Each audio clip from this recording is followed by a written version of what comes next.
Hey guys, it's mcfixit. We have this Kia Sorento. It's a 2012. A bunch of the years right around it have the same thing. We're going to be changing out the rear brake pads on both sides. And so I'll walk you through all the tools, the supplies, and the know-how on how you can change brake pads and bleed the brake lines.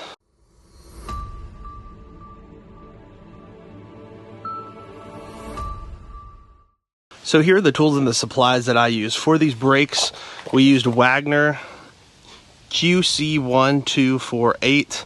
It's a 4-piece set. It does come with the little clips as well. We used disc brake caliper lube, anti-seize brake cleaner, .3 brake fluid. We did use a little Gatorade container with a hose with some kind of tray underneath. We used a towel and some cardboard. 10 millimeter, 12, 14, and 21. You may need a breaker bar because some of those 14 millimeters are pretty hard to get to. A ratchet, torque wrench built into it so you can get the proper torque settings.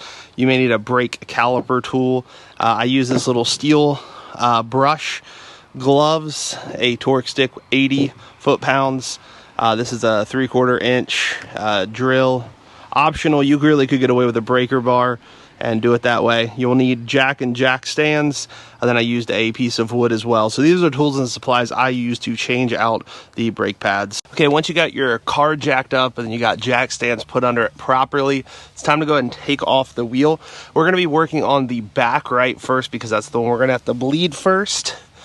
Go ahead and take a 21 millimeter, put it in reverse, and go ahead and get your lug nuts off.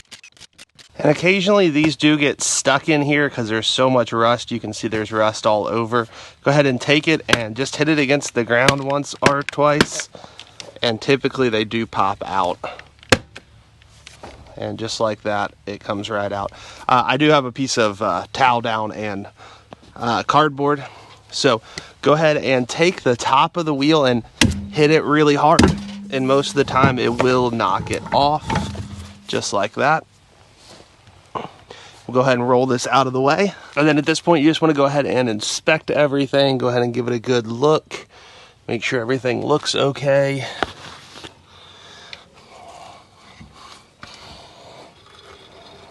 So after looking at everything, the rotor does look fine. I was thinking about maybe we would have to change out those rotors, but those look like they're actually in really, really good shape. So we're just going to be doing the brake pads on this vehicle. So we have 2 bolts for both of the pins, and this is a 14 millimeter. And so we will go ahead and break those. And once you break them, you can normally spin them out by hand pretty easily.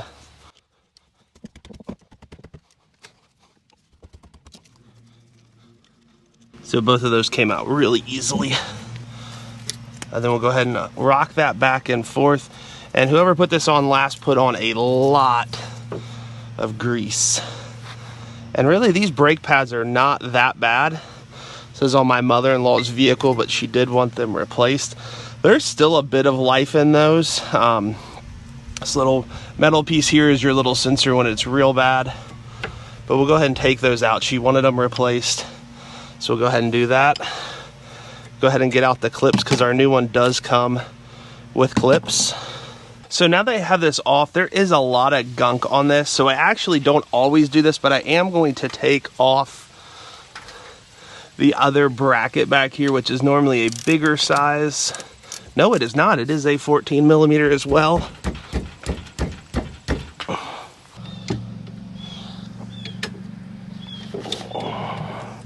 So I did need a breaker bar on that because that one was just really, really, really stuck.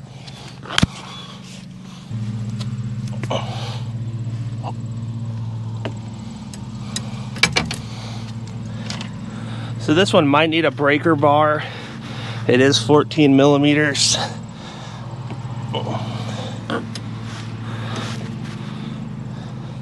At least to get it started with that breaker bar. So these ones are a little bit bigger. So we're going to put the breaker bar on the bottom as well.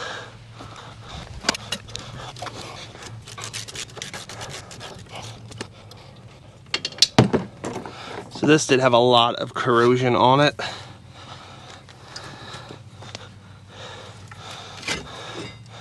And this piece should come out just like that. We are going to scrape this, and I do want to look, and the backside does look great. We do not need to change out the rotors. So I'm just taking just a metal brush and just cleaning up the areas where we could have issues. Do be careful with the rubber boots here. You do not want to ruin those. I'm going to be using Ultra Disc Brake Caliper Lube. Stuff works really well. A lot of these come with a little packet, but I really do like this a lot better because it comes with a brush. And so this right here needs hit up pretty good. Same thing over here. You don't have to mound it up like it was before. Just a good amount on there. So these are the longer ones. Remember, the shorter ones go for right here. These longer ones are the two we want. And I'm going to clean those up just a little as well. They are very, very rusty. And I don't always do this, but I am going to add a little bit of Anti-Seize lubricant on these. Not a lot. Just a little. You don't have to kill it. It kind of just helps stop some of the rusting too, is what I've found. Somebody might disagree with me, but that's been what I've figured out that works pretty well. Then we're going to go ahead and put these back in the holes. It doesn't matter which one you place where.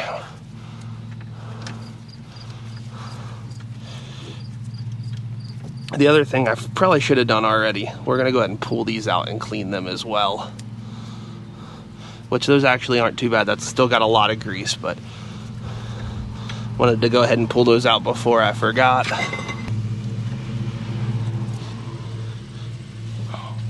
Then we'll go ahead and hit this one up too.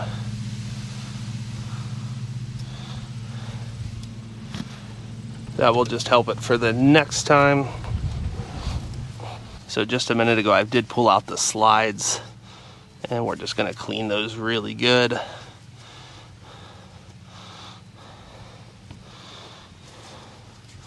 And do remember the boot does have to go back over top of the end of this by the time we're done, which is easy to sometimes forget. Green lubrication that we put on.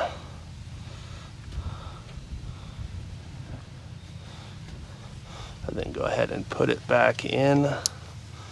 And then put the boot over top of it.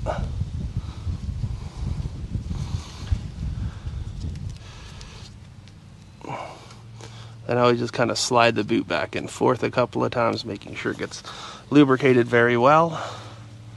Same thing here. So one thing you're going to want to do once you got your pins back in, you can go ahead and tighten these two both back down. And we are tightening those down to 54 foot-pounds.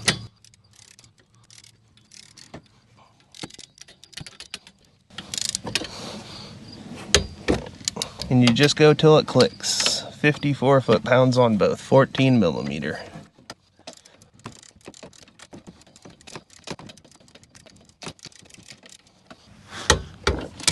And that gets you 54 foot-pounds right there. Now at this time you're going to go ahead and take your brackets, and you should be using 2 on each side. And we're going to go ahead and kind of put them into place. They should kind of snap in, or at least be seated in. Sometimes they are just a touch loose as well. Make sure you are putting them in the right direction.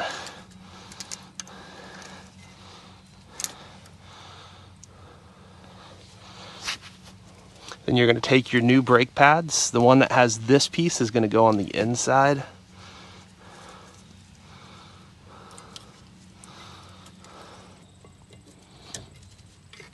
And sometimes it takes a little bit of finagling to get it in there.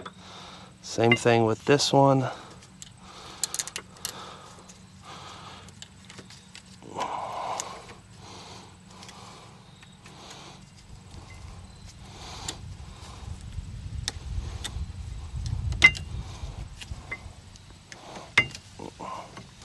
And so just like that, it should be nice and snug in there.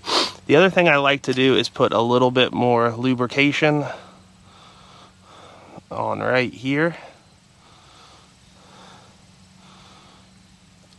Same thing on the back side. So the goal, that will just help it be lubricated as well as it can be. And then we're gonna go ahead and get this into position.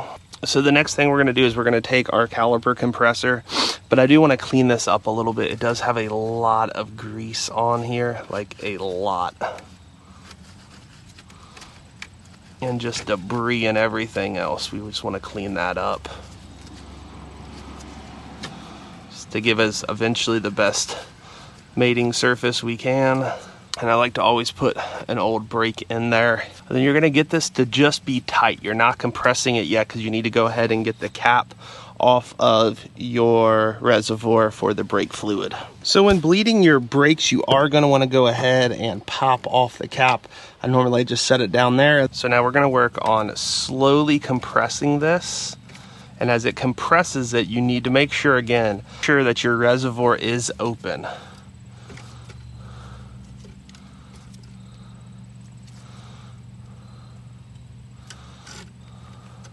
And you go slow, you don't have to power through it. And you will slowly start to see this compress. And you'll get to a point where it will stop naturally. Don't keep pressing it at that point.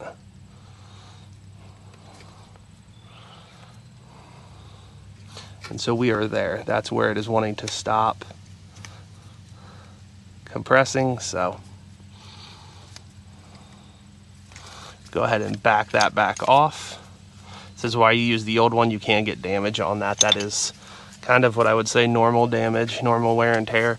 Then you want to make sure you go ahead and get this and start putting it over.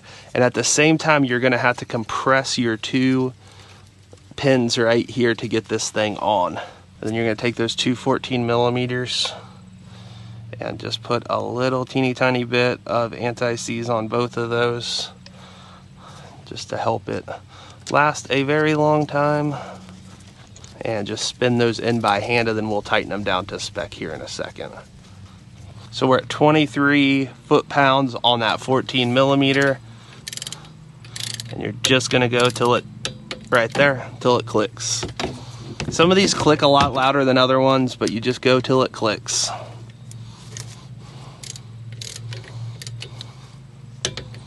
And right there, that's it. And those should be nice and ready for the next time. We're gonna go ahead and bleed the brake, which is right here next. So you're going to need an 11 millimeter and a bottle hooked up. One thing to notice, I did have to replace this. That does happen sometimes. I actually broke the bleeder screw off in there, which does happen. So do be careful when you're doing this. But I was not gonna put that in there, so you know. You go ahead and put your pipe up that is connected down in here. So this is any of the extra fluid that comes out. And what you're gonna do is have somebody step on it. It'll go 1, 2, 3. So they're stepping on the brake 3 times. Third time, they're just gonna hold it. And as they hold it, you're gonna go ahead and loosen up, and you should see fluid come out. Now, because this is a new caliper, you're gonna have to do this a few times. So go ahead and go. 1, 2, 3, hold. Okay. Again. 1, 2, 3, hold. And there you saw some of the brake fluid coming in, which is what we want. Okay, do it again. 1, 2, 3, hold. And they will feel that pedal going down to the floor. That is a good thing for them to feel. Let's do it one more time just because we changed out the caliper. 1, 2, 3, hold. Okay, and that's good right there. If you did see a ton of air bubbles, you are going to want to do it more, but I think that's pretty good there. So we'll go ahead and take that off. This whole piece does come off. You can put it all the way back on, just like that. And then I do like to, as we're waiting, go ahead and spray this down Just spray everywhere, brake cleaner. Do be careful not to get this in your face, your eyes in particular, so wear safety glasses if you're not wearing glasses, and that will just get all the rest of that out of there. And then go ahead and go to the other side of the vehicle and go ahead and do the exact same thing to that side so you can finish the job. Then whenever you're done, make sure to go ahead and put that cap back on. You don't want any kind of humidity or liquid getting in there because that will ruin your brake system. Any kind of water or some kind of airborne water will kind of ruin that, so be careful with that. So once that's all the way dry, you can get whatever you were catching your extra solution and debris in, move it out of the way. Go ahead and get your tire back. It is sad that we have to cover those up because those actually do look really, really nice right now. And go ahead and lift your tire up and get it on the studs there. And I like to go ahead and get these on by hand. These are kind of deep in here, so it is a little difficult to do. But the last thing you want to do is strip any of these. So go ahead and try your best.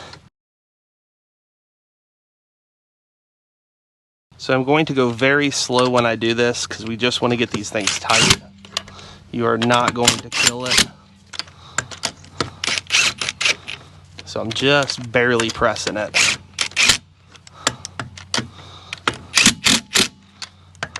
And I'm going in a star pattern.